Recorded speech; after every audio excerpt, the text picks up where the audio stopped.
কথায় আছে হাজারো বন্ধুর প্রয়োজন নেই, বন্ধুর মতো বন্ধু একজন হলেই যথেষ্ট। একজন সত্যিকারের বিশ্বস্ত বন্ধু হাজারো আত্মীয়ের চেয়ে উত্তম। সেই প্রমাণ মিলেছে আবারও। বন্ধুর জন্য নিজের জীবন বাজি রেখে ভয়ঙ্কর ডাকাত চক্রের ওপর ঝাঁপিয়ে পড়লেন আরেক বন্ধু।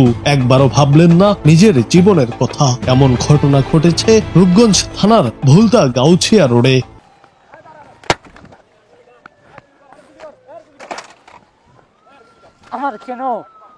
300 ফিট থেকে রূপগঞ্জের ওই দিকটায় দিন দিন বেপরোয়া হয়ে উঠছে ডাকাতরা।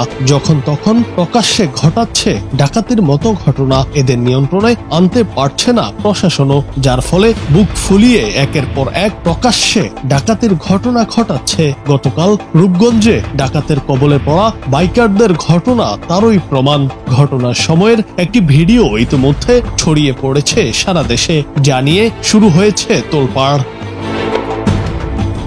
ভিডিও ফুটেজে দেখা যায় এক বাইকার বলছেন, সামনে দুজন বাইকার আমাকে ভয়ানকভাবে চাপ দিয়েছে। চাপটা কি ইচ্ছে করে দিয়েছে নাকি অন্য কিছু বুঝতে পারছি না। এর কিছুক্ষণ পরই হঠাৎ কয়েকটি বাইকে কয়েকজন যুবক এসে ঘিরে ধরে ওই বাইকারকে। কয়েক সেকেন্ডের মধ্যেই তারা নেমে দেশীয় অস্ত্র দিয়ে ওই বাইকারের ওপর আক্রমণ চালায়। এ সময় জিশান নামে ওই বাইকার সেখান থেকে সরে যাওয়ার চেষ্টা করলে টানা আক্রমণের কারণে বাইক থেকে পড়ে যান।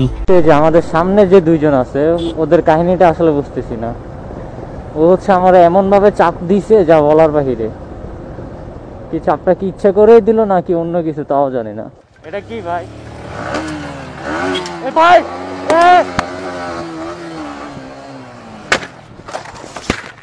ভাই ভাই ভাই এ এ এ পুলিশ! এ পুলিশ! নামো নামো নামো! ডাকাত ডাকাত! ভাই নামো নামো! তিনি উঠে সাহায্যের জন্য চিৎকার শুরু করেন, কিন্তু কেউ এগিয়ে আসেনি সাহায্যে। এমন সময় তার বন্ধু ফয়সাল পেছন থেকে সেখানে উপস্থিত হয়। বন্ধুর ওপর আক্রমণ হয়েছে দেখে কিছু সময়ের জন্য থমকে যান। পরেই বন্ধুর এক কথায় নিজের জীবনের পরোয়া না করে সিনেমাটিক কায়দায় বাইক নিয়ে ঝাঁপিয়ে পড়েন ডাকাতদের ওপর। এক ধাক্কায় কুপকাত করে দেন ডাকাতদের। তিনি নিজেও আহত হয়েছেন। এই ঘটনা প্রকাশ্যে আসতেই প্রশংসায় ভাসছেন সেই যুবক। সোশ্যাল মিডিয়ায় কমেন্টসের ঝড় উঠেছে। নেটিজেনরা বলছেন, এই যুগে এমন বন্ধু পাওয়া ভাগ্যের ব্যাপার, যে কিনা বন্ধুর জন্য নিজের জীবন বাজি রেখেছেন। ওই বাঁচাও! ওই বাঁচাও! ওই ওই নামে লাগাই দে না না যা যা।